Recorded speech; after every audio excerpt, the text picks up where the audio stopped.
Philippe Bob, bonjour. Bonjour. Vous êtes responsable du pôle évangélisation au niveau de la Fédération France Nord. C'est cela. Dans le cadre du séminaire Vie ta vie comme un match, quel est l'enjeu de ce match? Remporter la Coupe du Monde. J'entends par là la Coupe pour un autre monde, la vie éternelle. Car après tout, lorsque l'on propose, comme ce sera le cas à l'occasion de ces conférences, l'évangile de Jésus-Christ, c'est une proposition pour la vie éternelle, d'un certain point de vue, une Coupe du Monde. Est-ce que nous choisissons notre équipe ou nous sommes d'office dans une équipe déjà prédestinée ou prédéfinie? Je dirais que nous sommes d'entrée dans une équipe, celle qui va in fine perdre.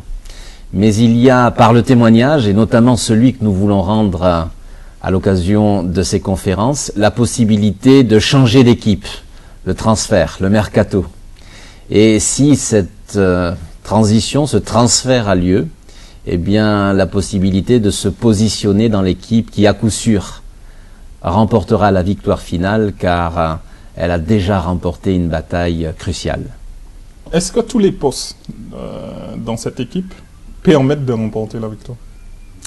Tous, sans aucune exception.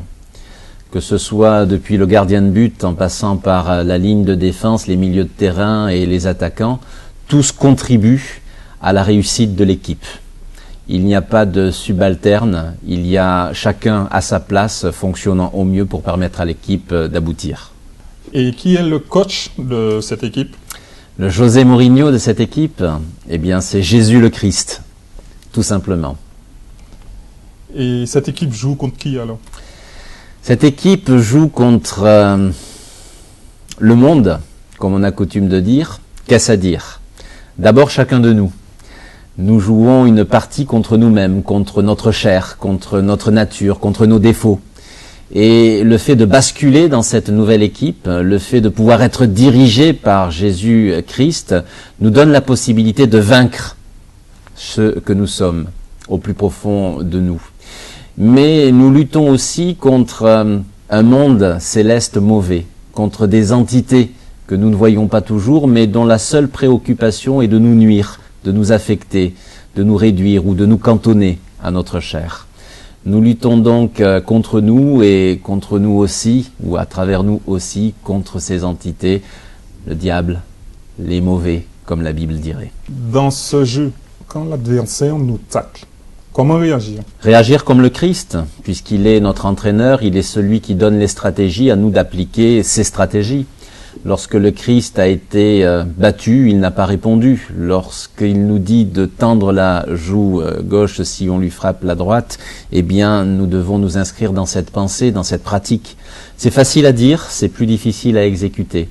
Voilà pourquoi il nous faut véritablement être sous l'effet, sous l'impulsion de ce capitaine, de cet entraîneur extraordinaire qu'est Jésus-Christ, pour pouvoir ne pas répondre selon ce que notre nature, des fois impulsive, nous inciterait à faire, mais au contraire prendre du recul, savoir peut-être répondre, car il faut répondre, mais selon les us et coutumes, selon les termes, selon les règles que le Christ nous donne et nous recommande d'appliquer.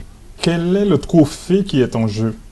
Le trophée, c'est la vie éternelle. Le trophée, c'est la possibilité de vivre pour toujours dans un monde idéal, en compagnie, nous l'espérons, c'est là notre espérance, du plus grand nombre. C'est notre Coupe du Monde à nous, je dirais, et à tous ceux, nombreux je l'espère, qui assisteront à ces conférences 14, 16 et 19 juin prochains au millénaire à Savigny-le-Temple. Philippe Bob, nous vous remercions. Je rappelle que vous êtes responsable du pôle évangélisation au niveau de la Fédération France Nord. Merci.